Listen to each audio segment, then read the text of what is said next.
Hello everyone, मैं विक्रम कुमार आप सभी का अपने यूट्यूब चैनल स्कॉलर्स कॉन्सेप्ट के ऊपर स्वागत करता हूं। डेवलपमेंटल बायोलॉजी यूनिट से रिलेटेड आज हमारा लेक्चर नंबर 28 है और आज का हमारा टॉपिक रहेगा जेब्रा फिश डेवलपमेंट। जो हमारे यहाँ पे जेब्रा फिश है वो हमारे फिश से रिलेटेड होते हैं, ठीक है। तो यानी कि हम आज के टॉपिक में पढ़ेंगे फिश डेवलपमेंट के बारे में, जिसमें हम एग्जाम्पल लेके चलेंगे जेब्रा फिश का, ठीक है। तो जैसे कि अगर हम यहाँ पे बात करें जेब्रा फिश डेवलपमेंट की, the teleost bony fish Danio rerio are commonly known as the zebra fish. जो यहाँ पे हमारी बोनीफिश है, ठीक है, जो ये जेब्रा फिश है ना, ठीक है, उसका जो साइंटिफिक नेम है वो हमारा क्या होता है, डेनियो रेडियो, ठीक है। और इसी को हम कॉमनली क्या बोलते हैं, zebra fish. Zebra fish egg is meroblastic telolecithal in which only a small portion of yolk की साइटोप्लाज्म फॉर्म सेल्स। अब जो यहाँ पे जेब्रा फिश या फिर अगर हम यहाँ पे फिश की अगर हम बात करते हैं, ठीक है, तो फिश के अंदर क्या होगा कि जो एग होते हैं वो मेरोब्लास्टिक होते हैं, ठीक है। एक हमारे होलोब्लास्टिक होते थे और अभी तक जो हमने पढ़े थे उनके अंदर हमने होलोब्लास्टिक एग की स्टडी की थी।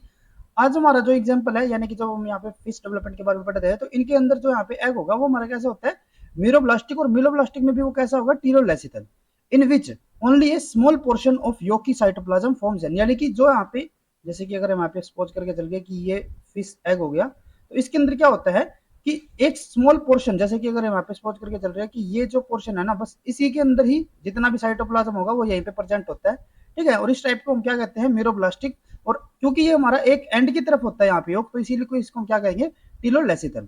और इसके अंदर क्या होगा कि जो हमारा यहाँ पे स्मॉल पोर्शन होगा वही हमारा क्या करेगा, यहाँ पे योग की साइटोप्लाज्म फॉर्म द सेल, वही हमारा क्या करेगा, यहाँ पे सेल्स की फॉर्मेशन करेगा। जो हमारा स्मॉल पोर्शन होगा पूरे ये पूरे एग के अंदर यहाँ पे सेल डिवीजन नहीं होगी, ठीक है। कुछ स्मॉल पोर्शन के अंदर हमारी यहाँ पे सेल डिवीजन होगी। फर्दर आगे जाके जब हमारी गेस्टुलेशन प्रोसेस होती है तो उसके अंदर जो यहाँ पे सेल डिवाइड हुए हैं या फिर जो सेल्स बने हैं वो पूरे के पूरे एग के ऊपर फैल जाते हैं, ठीक है। या फिर जो एम्ब्रियो होगा उस टाइम पे तो उसके ऊपर वो फैल जाएंगे, ठीक है। Cleavage can take place only in blastodisc, a thin region of yolk free cytoplasm at the animal pole. अब यहाँ पे जो क्लीवेज होगी, जैसे हमने बताया कि यहाँ पे क्या होता है कि एक एंड के ऊपर ही हमारा क्या होगा, सारा का सारा जो योग होगा वो प्रेजेंट होगा। अब इसके अंदर क्या होता है कि अगर हम यहाँ पे बात करें कि जो क्लीवेज हो रही है, तो क्लीवेज इसके अंदर कहाँ पे होगी, एक ब्लास्टोडिस्क के अंदर होगी सिर्फ। और ब्लास्टोडिस्क क्या होता है, एक thin region of yolk free cytoplasm. अब हमें ये तो पता है कि जो क्लीवेज होती है वो हमारी योग फ्री साइटोप्लाज्म में ही होगी, ठीक है। तो वो जो हमारी यहाँ पे क्लीवेज हो रही है ना, वो हमारी किस रीजन में होती है, ब्लास्टोडिस्क। और ब्लास्टोडिस्क क्या होता है, एक thin region of yolk free cytoplasm at the animal pole, ठीक है। Since only the blastodisk become the embryo, this type of neuroblastic cleavage is referred as the discoidal। अब अगर हम यहाँ पे बात करें कि क्लीवेज जो हमारी होती है वो सिर्फ ब्लास्टोडिस्क रीजन में होगी, तो इसका मतलब क्या हुआ, क्योंकि हमारा ब्लास्टोडिस्क के अंदर हमारे यहाँ पे इनिशियल डेवलपमेंट हो रही है या फिर वहाँ पे जो हमारी सेल डिवीजन हो रही है, ठीक है, तो वही हमारे क्या होगा, वहाँ पे एम्ब्रियो की फॉर्मेशन होगी, ठीक है। और इस टाइप की जो हमारी न्यूरोब्लास्टिक क्लीवेज रहती है उसको हम क्या नाम देते हैं, डिस्कोइडल। जब हमने क्लीवेज के टाइप पढ़े थे तो उसमें से हमारा एक डिस्कोइडल टाइप भी होता था, जिसके अंदर क्या होगा कि हमारी जो क्लीवेज होगी ना वो ब्लास्टोडिस्क रीजन के अंदर होगी, ठीक है। अब क्या है, the first 10 division occur synchronously forming a mound of cell that sits at the animal pole of the large yolk cell. This mound of the cell constitute the blastoderm। अब यहाँ पे क्या होता है, जैसे कि हमने बताया कि हमारी जो यहाँ पे सेल डिवीजन होगी वो सिर्फ एक एंड के ऊपर ही होगी, ठीक है, ब्लास्टोडिस्क रीजन में होगी। तो यहाँ पे क्या होगा कि जो हमारा एक एंड है ना, वहां पे हमारे सेल के एक इस तरीके से क्लम्प बन जाएगा, ठीक है। और इस क्लम्प को हम क्या कहते हैं, ब्लास्टोडर्म, ठीक है। In fish embryo at the time of mid blastula transition three distinct cell population can be distinguished. अब यहाँ पे जब हमारे मिड ब्लास्टुलर ट्रांजिशन होती है तो उस टाइम पे जो हमारे यहाँ पे एम्ब्रियो होगा, एम्ब्रियो के अंदर हमारे यहाँ पे तीन टाइप के सेल हमें देखने को मिलते हैं, ठीक है। पहला कौन सा होता है, योग सिंसियल लेयर। यानी कि यहाँ पे क्या हुआ कि जब हमारी मिड ब्लास्टुलर ट्रांजिशन थी तो उस टाइम पे हमारे यहाँ पे तीन टाइप के सेल्स थे। सबसे पहला हमारा कौन सा होता है, ये होगा योग सिंसियल लेयर, ठीक है। और ये हमारे किसके अंदर काम आते हैं, it is critical for generating the fish organiser. ये हमारा किसकी फॉर्मेशन करेगा, ऑर्गेनाइजर की करेगा, ठीक है। दूसरा क्या करेगा, ये patterning the mesoderm and leading the epiboly of the ectoderm over the embryo. और ये क्या करेगा, एक तो हमारा जो मेसोड्रम है ना उसकी पैटर्निंग के अंदर हेल्प करेगा, ठीक है।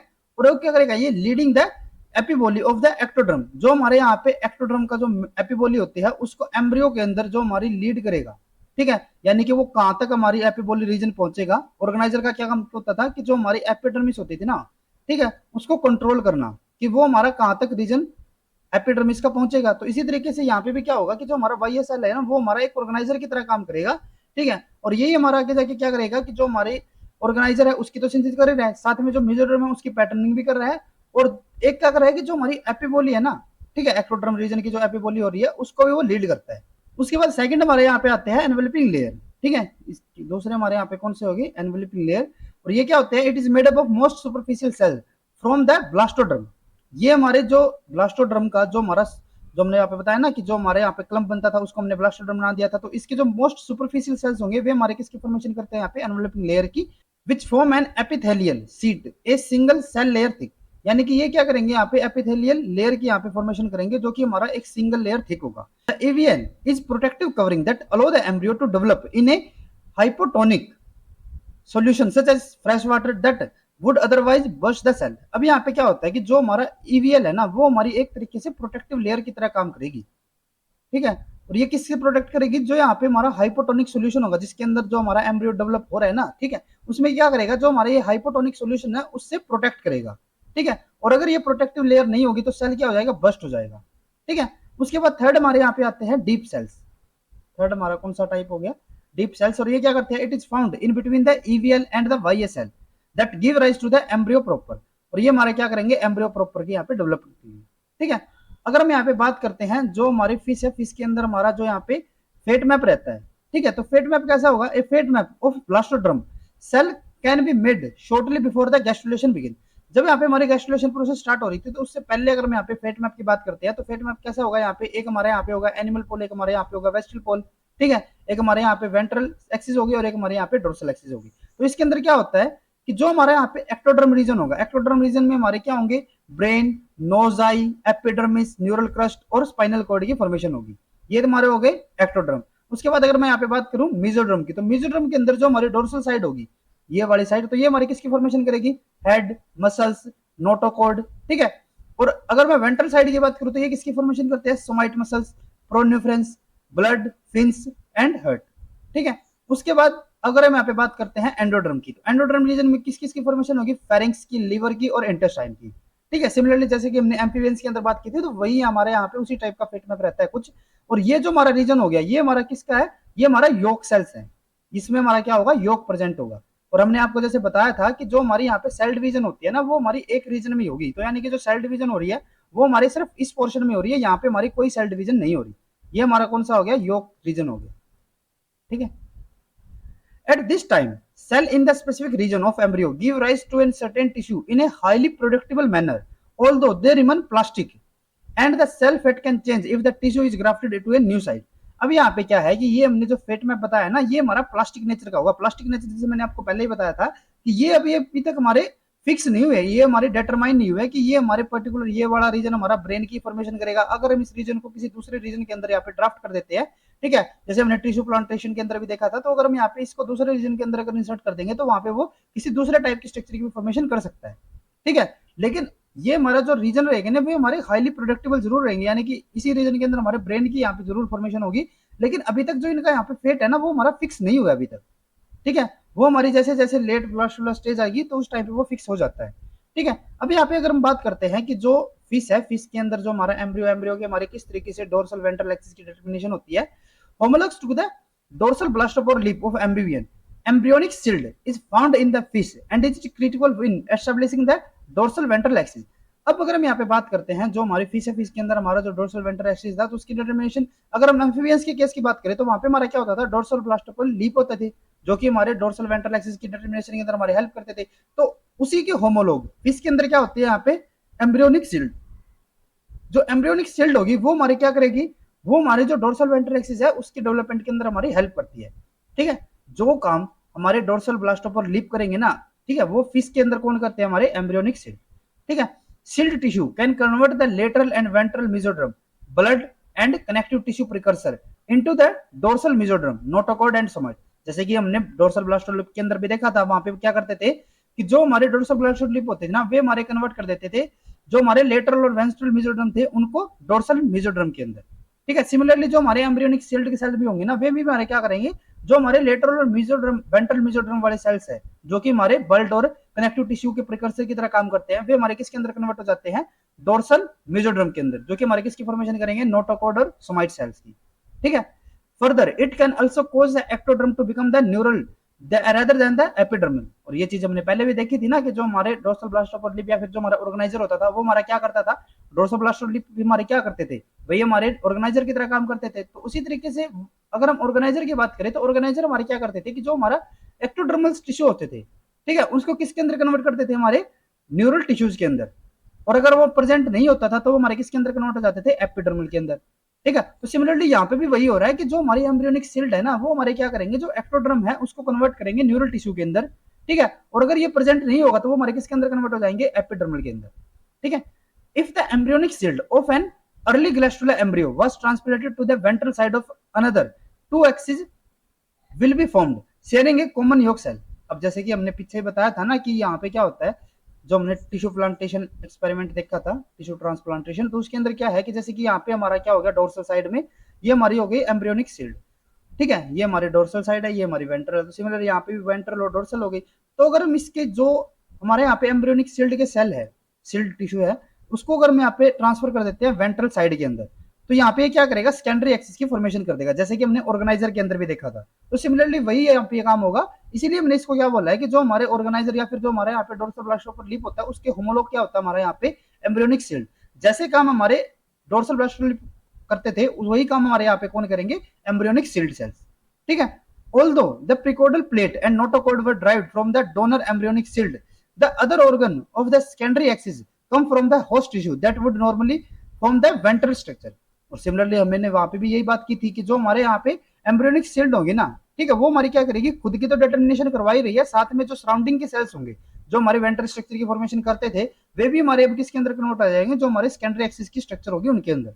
The presumptive precaudal plate and notochord are responsible for inducing ectoderm to become the neural ectoderm। अब जो हमारे यहाँ पे प्रिकॉर्डल प्लेट और जो नोटोकॉर्ड होते हैं वही हमारे क्या करते हैं, जो हमारे यहाँ पे एक्टोड्रम होगा उसको इंड्यूस करेंगे किस में कन्वर्ट करने के लिए, न्यूरल एक्टोड्रम के अंदर। ठीक है, in fishes epidermis formation is induced by the बीएमपीज।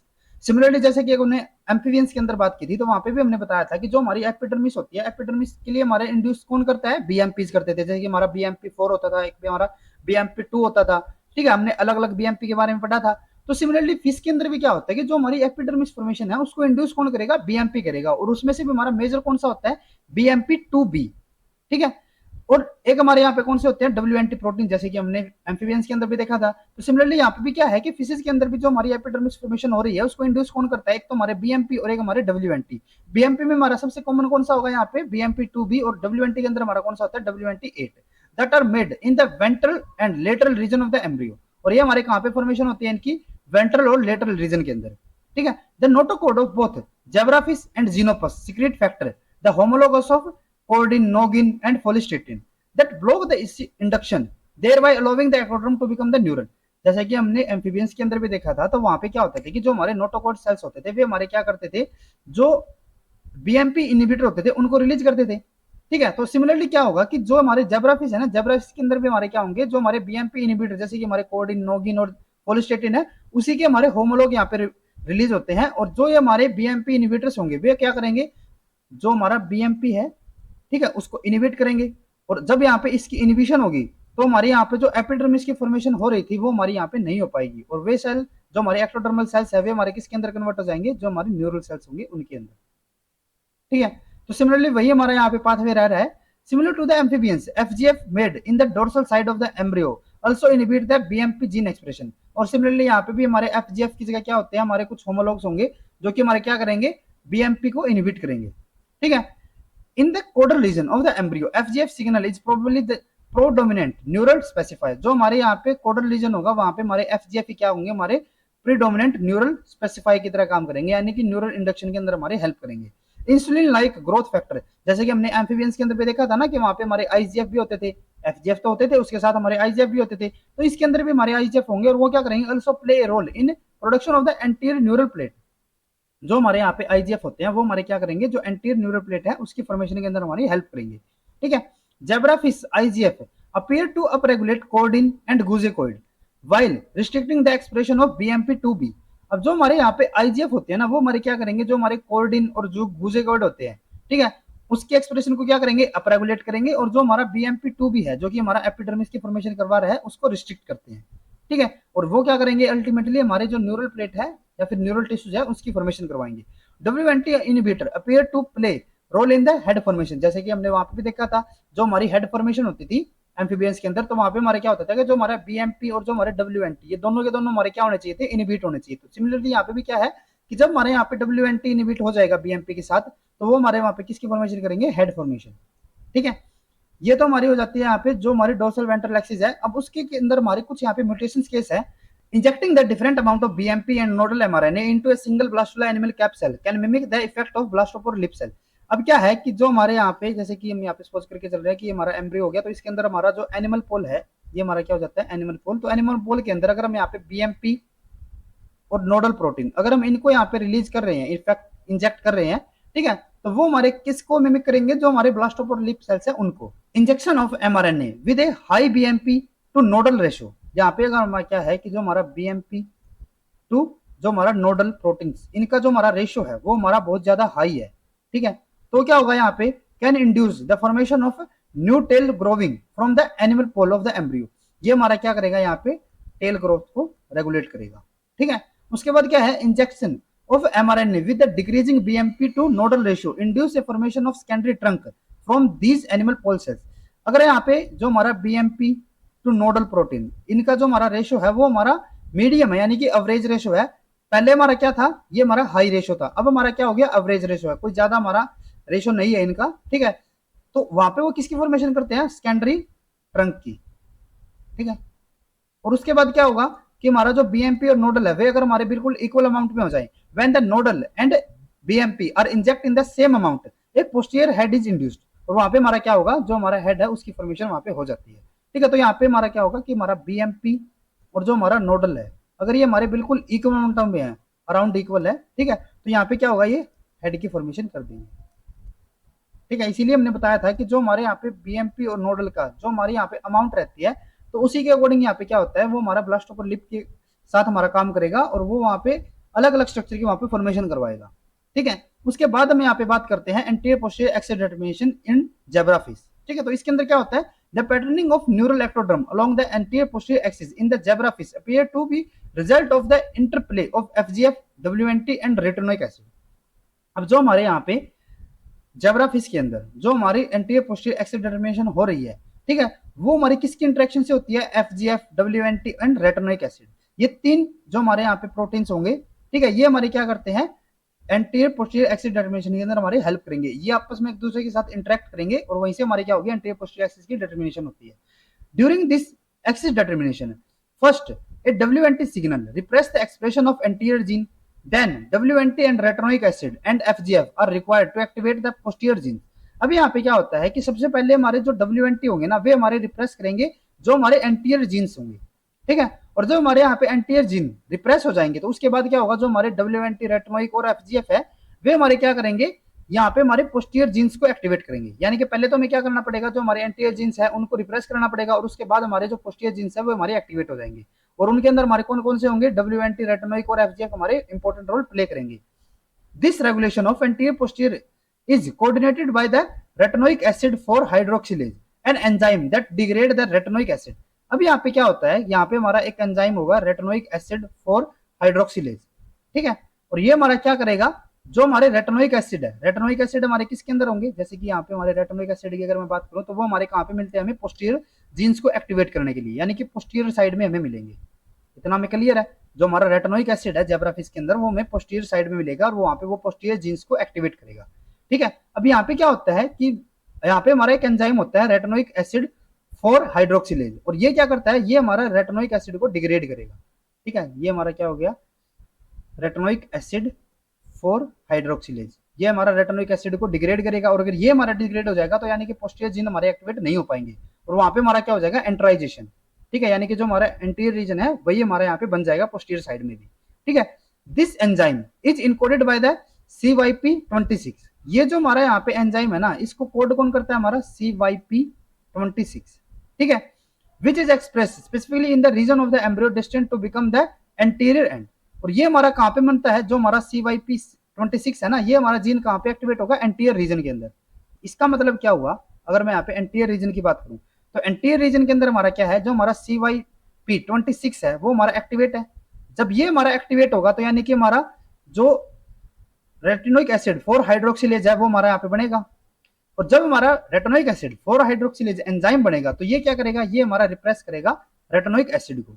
और अगर हमारा रेटिनोइक एसिड ही हमारा क्या हो जाए, यहाँ पे रिप्रेस हो जाए, तो वहां पे हमारे पोस्टीरियर जीन एक्टिवेट नहीं हो पाएंगे। और सिमिलर यहाँ तो बात होनी है, क्योंकि ये हमारा कौन सी साइड थी, एंटीरियर साइड, वहां पे हमारे पोस्टीरियर जीन तो एक्टिवेट नहीं होंगे। तो इस तरीके से हमारा पूरा पाथवे चलता रहता है। तो इसका मतलब क्या होगा कि जो हमारे यहाँ पे पोस्टीरियराइजेशन होनी है, या फिर जो हमारे पोस्टीरियर साइड की फॉर्मेशन होनी है, उसके अंदर हमारा जो CYP26 या फिर जो हमारा रेटिनोइक एसिड 4 हाइड्रोक्सिलेज है, वो हमारा एक इंपॉर्टेंट रोल यहाँ पे प्ले करेगा। Retinoic acid 4 hydroxylase prevent the accumulation of RA, यानी कि जो हमारे यहाँ पे रेटिनोइक एसिड 4 हाइड्रोक्सिलेज है, ठीक है, एंटीरियर रीजन के अंदर क्या वो करेगा, जो हमारे रेटिनोइक एसिड है उसको वहां पे एक्यूमुलेट नहीं होने देगा at the embryo's anterior end, ठीक है, blocking the expression of posterior gene there. ये यहाँ पे क्या करेगा कि हमारा यहाँ पे रेटिनोइक एसिड एक्सप्रेस नहीं होगा, तो यानी कि हमारे जो पोस्टीरियर जीन है वो हमारे यहाँ पे एक्टिवेट नहीं हो पाएंगे। और अगर हमारे एक्टिवेट नहीं होंगे, this inhibition is reciprocated at the posterior expressed FGF and WNT inhibit the expression of the CYP26 gene as well as inhibiting the expression of the head specifying gene OTX2। अब यहाँ पे क्या होता है कि जो हमारे पोस्टीरियर साइड थे, ये तो हमारे कहाँ पे होता है, जो हमारी एंटीरियर साइड थी। अगर मैं यहाँ पे बात करूँ पोस्टीरियर साइड के अंदर, तो पोस्टीरियर साइड में क्या होंगे, वहां पे हमारे जैसे हमने बताया FGF और हमारे WNT होंगे। यहाँ पे क्या होंगे, हमारे FGF और WNT। ये हमारे क्या करेंगे, जो हमारे CYP26 है, ये जीन जो था हमारा, इसको क्या करेंगे, ये रिप्रेस करेंगे इसके एक्सप्रेशन को।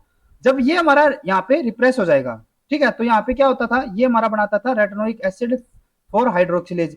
तो अगर हमारा यही हमारा यहाँ पे क्या हो जाता है, रिप्रेस हो गया, तो हमारा रेटिनोइक एसिड 4 हाइड्रोक्सिलेज नहीं बनेगा। और ये हमारा क्या करता था, रेटिनोइक एसिड को रिप्रेस करता था। और अगर हमारा यही यहाँ पे एंजाइम नहीं बन रहा, तो हमारा रेटिनोइक एसिड तो यहाँ पे बनेगा, ठीक है। और अगर ये हमारा बन रहा था, तो जो हमारे पोस्टीरियर एंड के जो हमारे जीन्स होते थे, वे हमारे क्या हो जाते हैं, एक्टिवेट हो जाते हैं। और इसी तरीके से वहां पे क्या होगा, हमारा पोस्टीरियर साइड की फॉर्मेशन हो जाती है, ठीक है।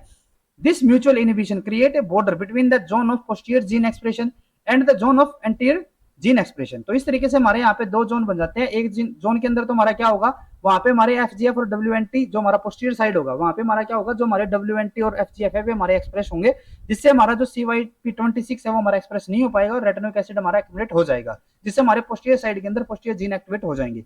दूसरा हमारा कौन सा होता है, एंटीरियर रीजन होगा। वहां पे हमारा क्या होगा, क्योंकि हमारे वहां पे FGF और WNT नहीं है, तो इसीलिए हमारा जो CYP26 है वो हमारा क्या हो जाएगा, एक्टिवेट हो जाएगा। और ये अगर एक्टिवेट होगा तो रेटिनोइक एसिड 4 हाइड्रोक्सिलेज हमारा क्या हो जाएगा, वहां पे एक्टिवेट हो जाएगा या वहां पे एक्यूमुलेट हो जाएगा, जिससे हमारा जो रेटिनोइक एसिड है वो हमारा एक्यूमुलेट नहीं हो पाएगा, क्योंकि जो रेटिनोइक एसिड 4 हाइड्रोक्सिलेज है वो इसको इनहिबिट कर रहा था। और इसीलिए वहां पे हमारे पोस्टीरियर जीन एक्टिवेट नहीं पा पाएंगे। और वहां पे हमारे कौन सी जीन एक्टिवेट होते हैं, एंटीरियर जीन, ठीक है। तो ये हमारा पूरा पाथवे चलता है, जो कि हमारा एंटीरियर पोस्टीरियर एक्सिस डिटर्मिनेशन के अंदर हमारी हेल्प करेगा। उसके बाद यहाँ पे हमारा लास्ट आता है लेफ्ट राइट एक्सिस डिटर्मिनेशन, ठीक है। इसके अंदर क्या होता है, in the zebrafish the nodal structure housing the cilia that control left right asymmetry is a transient fluid organ called Kupffer vesicles. अब यहाँ पे क्या होता है कि जो हमारे जेब्राफिश के अंदर जो लेफ्ट राइट एक्सिस डिटर्मिनेशन होगी, वो हमारी कौन करवाता है, कफर वेसिकल, जो हमारे क्या होते हैं, ट्रांजिट फ्लूइड फील्ड ऑर्गन होते हैं, ठीक है।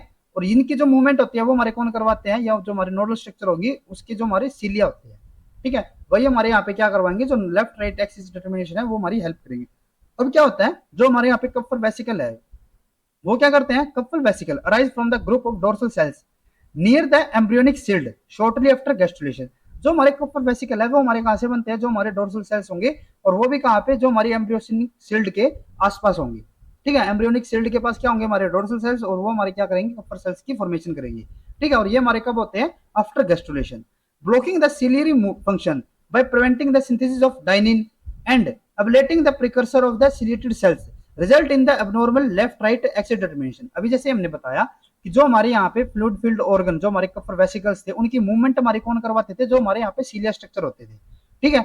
ये जो हमारे सीलिया स्ट्रक्चर है, अगर ये हमारे यहाँ पे एबलेटेड हो जाए, या फिर उनके अंदर कोई हमारी म्यूटेशन हो जाती है, या फिर जो हमारे सीलियरी फंक्शन है उसके फंक्शंस को हम यहाँ पे ब्लॉक कर देते हैं, तो हमारे जो फ्लूइड फील्ड ऑर्गन, जो हमारे कफर वेसिकल है, उनकी मूवमेंट वहां पे नहीं हो पाएगी। और अगर इन्हीं की मूवमेंट यहाँ पे नहीं हो पाएगी, तो जो हमारी लेफ्ट राइट एक्सिस डिटर्मिनेशन है वो हमारी एबनॉर्मल हो जाएगी, ठीक है। तो यानी कि जो हमारे सीलियर मूवमेंट है ना, वो हमारे यहाँ पे बहुत ज्यादा इंपॉर्टेंट हो जाती है। और इसको सिंथेसिस को हम प्रिवेंट कैसे कर सकते हैं, डाइनिन को यहाँ पे इंजेक्ट करके, ठीक है। तो यानी कि अगर आपको कोई क्वेश्चन मिलता है जहाँ पे हमने क्या किया है कि हमने डाइनिन को यहाँ पे इंजेक्ट किया है, जिसके हेल्प से क्या हुआ कि जो हमारे सीलिया है उनके फंक्शंस हमारे वहां पे क्या हो जाते हैं, ब्लॉक हो जाते हैं। तो वहां पे हमारी जो लेफ्ट राइट एक्सिस डिटर्मिनेशन है वो हमारी वहां पे एबनॉर्मल रहेगी, ठीक है।